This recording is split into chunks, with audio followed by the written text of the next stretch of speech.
आज थी गुरु पूर्णिमा, तो सबसे पहले मैं गई मंदिर जाके मैंने दर्शन किए अपने गुरुजी के, क्योंकि मैंने बालाजी को गुरु बना रखा है। वहीं जाके दर्शन किए, फिर ठाकुर जी के दर्शन किए, फिर सियापति रामचंद्र जी के दर्शन किए, जानकी नाथ के दर्शन किए। इसके बाद मैं गई शिव जी के मंदिर, वहाँ दर्शन किए मैंने। सो यस, आज का today the day is very comfortable, इतना मस्त पीसफुल फील हुआ, इट्स रियली अमेजिंग। तो ये थी मेरी आज की टू डू लिस्ट। अब इसको शुरू करते हैं अपन, चलो।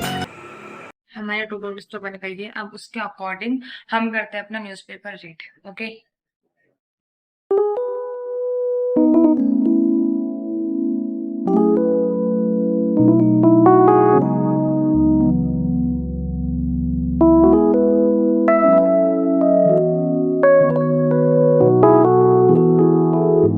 सब आज की जो मुझे इंपॉर्टेंट न्यूज़ लगी इसमें वो ये थी।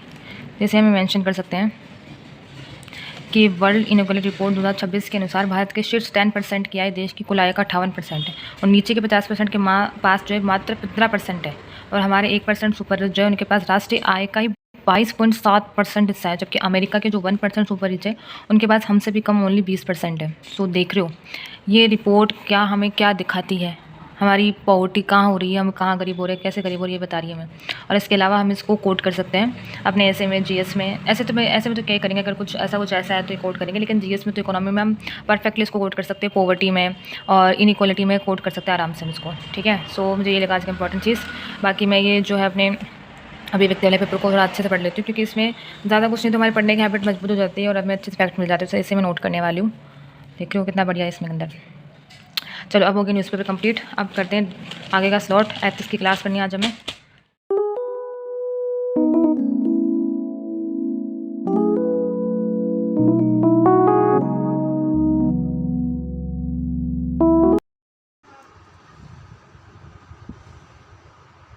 Hello, welcome you all. A very good afternoon, everyone. Chat को थोड़ा जूम करना। Time over. अभी बात बताओ मुझे, जितने भी लोग right from the first question जो लोग आंसर लिख रहे हैं, 2 घंटे लगे हमें, पहला सेशन था, lot of initial conversation we had. क्या आपको लगा ऐसा कि हाँ यार आज 2 घंटे कुछ काम करें, कुछ प्रोडक्टिविटी निकले, क्या फील हो रहा है, थोड़ा थके हो? टायर्ड, दिमाग भी थक गया होगा, हाथ भी दर्द हो रहा होगा। लगा ऐसा कि हाँ if you will write more answer तो इंप्रूव तो करेंगे, plus we will also understand कि how we need to organise our content. देखिए मैं हमेशा बोलता हूं कि the biggest positive spill over of doing the regular answer practice is that you understand how and what to study, because when you will write the answer you will understand कि given the amount of time and space that you are having in the real examination ना, what you can actually reproduce this ideation. जब आपको ये समझ में आता है कि एक्चुअली क्या रिप्रोड्यूस किया जा सकता है, देन आप जैसे कंटेंट पढ़ते हो उसको जैसे स्ट्रक्चर करते हो उसको जैसे नोट्स में कन्वर्ट करते हो, वो ड्रास्टिकली चेंज हो जाता है। You will realise this thing more and more when you will write answer, आपकी जो कंटेंट है वो शॉर्ट होता जाएगा, because more and more when you will write you will realise इतना तो लिखने का स्पेस ही नहीं होता जितना पढ़ते हैं, राइट? है ना, तो लिखते रहो, प्रैक्टिस करते रहो, प्रोडक्टिव भी फील होगा, मजा भी आएगा इसी तरीके से। ठीक है, ऑलराइट। तो कैन आई एक्सपेक्ट कि सब लोग आओगे आखिरी सेशन तक? देखो अगेन अभी चल रहा है जुलाई, है ना, और आपके लाइव आंसर राइटिंग सेशन यहाँ पे होने वाला है दिसंबर तक। तो can I expect this thing कि दिसंबर तक आओगे, नहीं करोगे आखिरी तक? आप सोचो ना कि अगर 6 महीने आपने ऐसे सेशन अटेंड कर लिए तो ऐसा हो कैसे सकता है कि आपको आंसर राइटिंग ना आए? तो it is all about patience, consistency. आप कंटेंट पढ़ते जाओ, रिवाइज करते जाओ, लिखते जाओ, इंप्रूवमेंट आएगा ही आएगा। It's process, right? जैसे मान लो कि वांट टू, यहाँ ये मैंने बताए नोट्स, क्योंकि नोट्स नहीं है बेसिकली क्वेश्चंस है जो सर ने क्वेश्चन करवाए थे हमको आज लॉस में। लॉस मतलब होता है लाइव आंसर राइटिंग सेशन। तो ये मैंने क्वेश्चंस कर लिए थे, मतलब खुद से किए हैं, क्योंकि मेरा भी आज फर्स्ट टाइम था लॉस का, प्लस मैंने भी इस बार ही लिया है। सो ऐसे मैंने क्वेश्चंस लिख लिए खुद से ही on the first time. 4th question लिखा मैंने कंप्लीट। हाँ लिखा 1 पेज है, लेकिन फिर भी मतलब फील गुड। ये 5th का मैंने ब्रेन स्टॉर्मिंग किया है यहाँ पे। So yes that's it.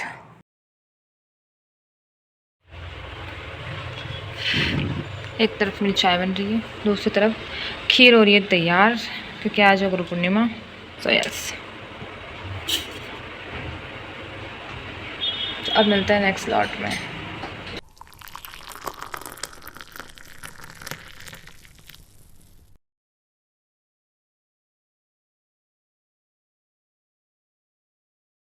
इसमें मैं शुरू कर रही हूँ अपना जो फर्स्ट पेपर है भाषा खंड वाला, वो इसके लिए मेरे पास नोट्स भी है और क्लास नोट्स दोनों अवेलेबल है। जैसे ये हिंदी साहित्य की भाषा नौगली विकास खंड का है, फिर उसके बाद हिंदी साहित्य क्लास नोट्स भी किसी के अंदर हमारा भाषा खंड करवाया हुआ है विकास सर द्वारा। फिर उसके बाद ये मॉडल उत्तर इसके हमारे, जिसमें दिखाऊंगी मतलब सर ने कैसे मॉडल उत्तर, मैं इसके अंदर हर क्वेश्चन का मॉडल उत्तर दे रखा है इस टाइप से। ठीक है, फिर उसके बाद जो इसमें सारे क्वेश्चन मेंशन रहेंगे like PYQs, extra model question answer सारे इंक्लूड है इसके अंदर। तो मैंने दिखाया आपको मैंने अभी क्या-क्या पढ़ा। मैंने अभी तक ये नहीं पढ़ा है, ये नहीं पढ़ा है क्योंकि मैंने पहले नोटिफिकेशन देखे थे बट प्रॉपर नहीं पढ़ा है क्योंकि मैंने सिर्फ ये नोट्स किए इसके अंदर से। एक यहाँ से मैंने शुरू किया है ये अपभ्रंश मध्यकालीन आर्य भाषा की अवस्था, ये क्वेश्चन, फिर ये दिस टाइप ऑफ अपनी मध्यकालीन आर्य भाषा, पाली प्राकृत अपभ्रंश बट दिस टाइप। ये मैंने इसके क्लास नोट्स पढ़े हैं सर के, हिंदी अपने साहित्य के, ठीक है। कुछ मैंने नोट किया यहाँ पे मेरे को सिर्फ काल के थे, दिल्ली सल्तनत के थे, ठीक है। फिर उसके बाद मैंने इसमें से पढ़ा है, टॉपिक वाइज बता देती हूँ आपको मैं, ये टॉपिक करने हैं। हिंदी भाषा का अपभ्रंश योगदान, हिंदी साहित्य का अपभ्रंश योगदान, ठीक है। और अपभ्रंश यहाँ से, अपभ्रंश में देखा आर्य भाषा वर्ड, मतलब यहाँ से इंपॉर्टेंट करनी है बोलते क्योंकि ये हमारे सिलेबस के टॉपिक्स हैं। तो ये सब वैसे मैंने कर लिया है अभी, और मैं आपको वीडियो बना के दिखा रही हूँ कि यस मैंने कर लिया है अभी। Okay done.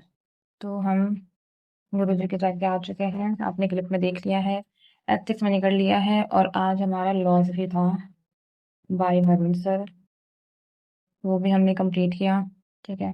सिलेबस किया है कि वो उतना नहीं कर पाए बट डिवाइड उसको रीड किया, ठीक है। फिर अब ऑप्शन सब्जेक्ट अभी मैंने बड़ा आपको दिखाया, मैंने सिलेबस किया, डिवाइड पीडीएफ देखिए, अभी देखिए, नोट्स रिविजन किया। और एटॉमिक हैबिट आज मेरा नहीं हो पाया बिकॉज मुझे उतना टाइम नहीं मिला, क्योंकि आपको पता है आज मेरा सारा दिन बहुत बिजी रहा। फिर आंसर राइटिंग मैंने लॉस में की थी वरुण सर से, बाय सारथी IS। सो ये दिस इज डन। अब मैं करूंगा मैं जर्नलिंग, जो अभी करने वाली हूँ मैं, ठीक है। So that's it for my day. Current affairs के लिए उतना टाइम मुझे आज नहीं मिला, सो बट हाँ मैंने न्यूज़पेपर रीड कर लिया है। But current affairs I think 10 वाला तो रह गया है, इसके अलावा तो सब कुछ कंप्लीट है। सो अब टाइम है जर्नलिंग करने का, जर्नलिंग करके अपना डे को कंप्लीट करते हैं।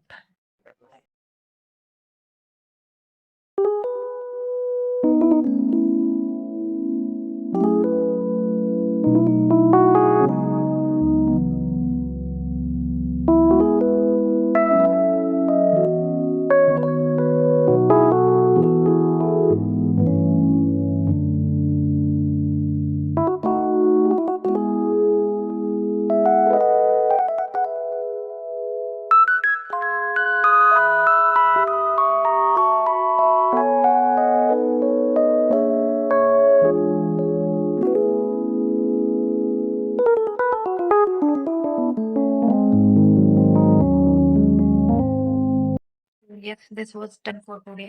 अपना सब कुछ हो चुका है, मैं आपको बताती हूँ। ऑप्शन हो चुका, जर्नी हो चुकी, और आपको अपना कुछ काम था लॉज में आया था, वो हो चुका। और ये हमारा एथिक्स का है, वो हो चुका। ये मेरे बटरफ्लाई का normal. So that's all for today. Thank you for watching, subscribe my channel, and आपको कोई भी डाउट हो रिगार्डिंग दिस थिंग आप मुझे पूछ सकते हो। Thank you.